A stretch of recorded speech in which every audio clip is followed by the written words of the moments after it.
राधे राधे, हरे कृष्णा मेरे प्यारे भक्तों, प्रेम से बोलिए जय श्री कृष्ण, जय श्री राधे। आज का पावन दिन है 22 नवंबर 2025 शनिवार और आज अगहन मास शुक्ल पक्ष की द्वितीया तिथि है। आप सभी का इस पवित्र सत्संग में हृदय से स्वागत है।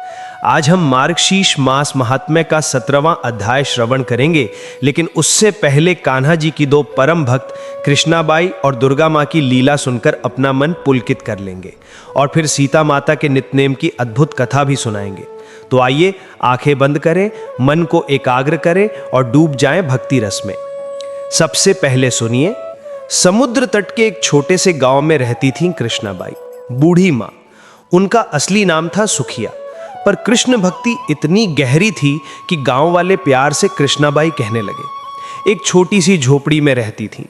दिन भर घर घर झाड़ू पोछा बर्तन खाना बनाकर जो मिल जाए उसी से पेट भरती, पर दोनों समय फूलों की ताजी माला बनाकर अपने ठाकुर जी को पहनाती।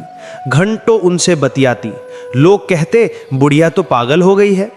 एक रात स्वप्न में कान्हा जी आए और बोले, कल बहुत बड़ा भूचाल आने वाला है, तुम ये गांव छोड़कर पास के गांव चली जाओ। सुबह होते ही कृष्णाबाई ने अपना छोटा सा गट्ठर बांधा, ठाकुर जी की मूर्ति उठाई, बैलगाड़ी मंगवाई और गांव वालों को चेतावनी देने लगी। अरे भागो, कल भूचाल आने वाला है, कान्हा जी ने स्वप्न में बताया है। लोग हंसते, जोर जोर से ठठाहा करते, पर बाई नहीं मानी। गाड़ी में बैठकर चल पड़ी। गांव की सीमा पार करने ही वाली थी कि अचानक कान्हा जी की आवाज आई, अरे पगली, अपनी झोपड़ी से वो सुई तो ले आ जिससे रोज मेरी माला बनाती है। बाई बेचैन हो गई, गाड़ी रोकी और पागलों की तरह दौड़कर झोपड़ी में घुसी। तिनकों में फंसी सुई निकाली और वापस गाड़ी में बैठी। गाड़ी वाले ने कहा, माई कुछ नहीं होगा, पर बाई बोली, जल्दी चलो, सीमा पार करो। जैसे ही गाड़ी ने गांव की सीमा पार की, पूरा गांव समुद्र में समा गया। सब कुछ जलमग्न हो गया। गाड़ी वाला भी कान्हा का भक्त था, उसकी भी रक्षा हो गई। सोचिए, जब प्रभु अपने भक्त की एक सुई की भी चिंता करते हैं तो भक्त की रक्षा के लिए क्या क्या नहीं करते। जब तक उस भक्त की सुई गांव में थी तब तक पूरा गांव सुरक्षित था।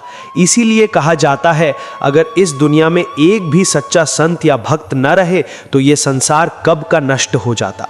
अब सुनिए बंगाल के एक छोटे से गांव की दुर्गा माँ की लीला। सब उन्हें प्यार से दुर्गा माँ कहते थे। सांसारिक धन से गरीब पर भक्ति से माला माल। उनके पास थी छोटी सी बाल गोपाल की मूर्ति जो पुश्तैनी मिली थी। उसे जीवंत बच्चे की तरह पालती, नहलाती, खिलाती, लोरी सुनाती, डांटती भी जब शरारत करते। लोग हंसते, अरे ये तो सचमुच पगला गई हैं। पर दुर्गा माँ को कोई फर्क नहीं पड़ता।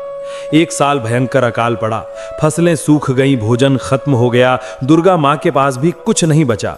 फिर भी रोज खाली थाली रखकर बाल गोपाल के सामने रोते हुए कहती, हे लल्ला, माफ करना, आज माँ के पास कुछ नहीं है, तुम्हें भूखा नहीं रखना चाहती। उनके आंसू थाली में गिरते और प्रेम से भर जाते। एक रात दरवाजे पर हल्की सी खटखट हुई। दरवाजा खुला तो एक सुंदर ग्वाला खड़ा था, मुस्कुराता हुआ, हाथ में दूध, मक्खन और भोजन की कटोरी लिए। बोला, माँ, रास्ते में कुछ लोगों ने दिया था, मैं खा चुका, अब तुम रख लो। दुर्गा माँ ने देखा, श्याम सलोना रंग, घुंघराले बाल, सिर पर मोर पंख, सब कुछ अपने लड्डू गोपाल जैसा लगा। बोलते उससे पहले ही उसने भोजन वेदी पर रखा, प्यार से देखा और हरा में विलीन हो गया। दुर्गा माँ धरती पर गिर पड़ी और रोने लगी, हे बाल गोपाल, तुम स्वयं माँ को खिलाने आए। उस दिन के बाद उनकी झोपड़ी में कभी भोजन खत्म नहीं हुआ।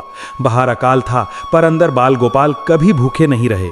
अकाल खत्म होने पर गांव वाले आए तो देखा दुर्गा माँ और भी स्वस्थ चमक रही हैं।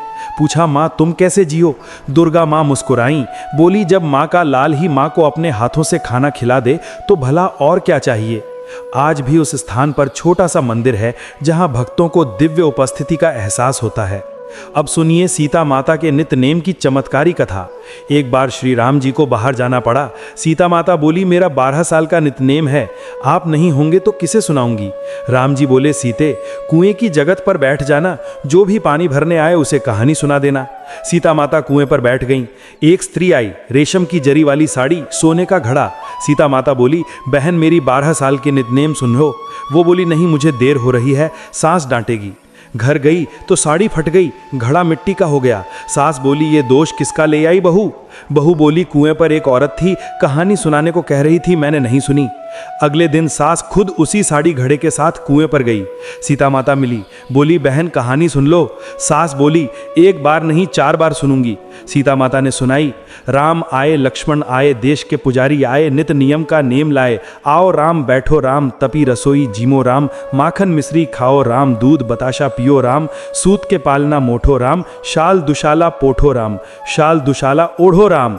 जब बोलो राम ही राम, राम सवारे सबके काम, खाली घर भंडार भरेंगे, सबका बेड़ा पार उतारेंगे। श्री राम जय जय राम। सास घर लौटी तो साड़ी फिर रेशम की, घड़ा सोने का। बहू बोली, माँ ये कैसे हुआ? सास बोली, मैं दोष उतार कर आई, तू दोष लेकर आई थी। वो कुएं वाली कोई साधारण औरत नहीं, सीता माता थी, जो पुराना नया कर देती हैं, खाली घर में भंडार भर देती हैं। फिर दोनों सास बहू रोज नितनेम करने लगी। पड़ोसन आई आग मांगने तो पता चला सुबह 4 बजे उठकर सीता माता की कहानी सुनती हैं। पड़ोसन ने भी सुनी। फिर पूरी बस्ती में कहानी फैल गई, हर घर के भंडार भरने लगे, हर मनोकामना पूरी होने लगी। सीता माता की जय।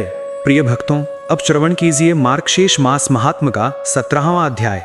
श्री सुखदेव जी बोले, हे राजन, जब श्री कृष्ण जन्म लेने लगे उस समय ब्रज में चारों तरफ आनंद छा गया, दुख का नामो निशान मिट गया। सूखे वन हरे भरे हो गए, कलियां फूल बन गई, नदियां सरोवर झरने सब प्रसन्न हो उठे, पक्षी किलकारियां भरने लगे, गांव गांव मंगल गान होने लगा, ब्राह्मण यज्ञ रचाने लगे, दिशाएं हर्ष से भर गई, बादल बरसने लगे, देवता विमानों में बैठकर पुष्प वर्षा करने लगे, गंधर्व अप्सराएं नाच गान करने लगी। भगवान ने चतुर्भुज रूप धारण किया, मेघ श्याम वर्ण चंद्रमा जैसा मुख, कमल नयन, पीतांबर बैजयंती माला शंख चक्र गदा पद्म धारण किए। वासुदेव देवकी को दर्शन दिए, दोनों ने प्रणाम किया और अपनी दुख भरी कहानी सुनाई। भगवान बोले, चिंता मत करो, मैं तुम्हारे दुख हरने आया हूँ, अभी मुझे गोकुल पहुँचा दो। यशोदा को कन्या हुई है, उसे कंस को दे देना, मैं कंस का वध करके लौटूंगा। इतना कहकर भगवान बाल रूप में रोने लगे। माया फैला दी वासुदेव जी ने। बालक को सूप में रखा, सिर पर उठाया, कारागार के द्वार अपने आप खुल गए, बेड़ियां टूट गई, पहरेदार सो गए। यमुना में कदम रखा तो यमुना उफान पर थी।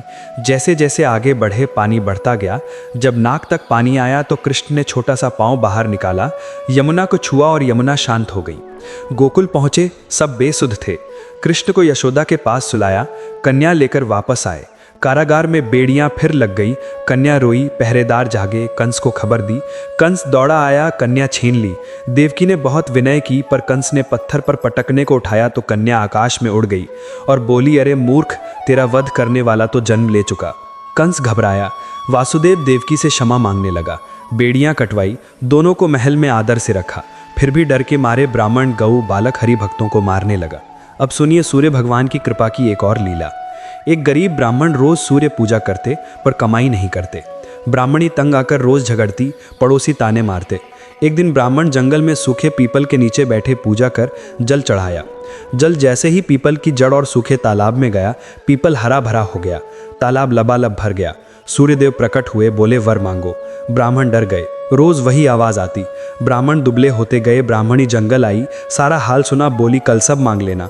और ये वाक्य याद कर लो, 9 खंड के महल में सोने के पालने में पड़े पोते पोतियों को दास दासियां झुलाते मैं अपनी आंखों देखूं।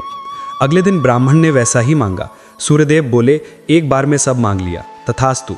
घर लौटे तो झोपड़ी की जगह 9 खंड का महल।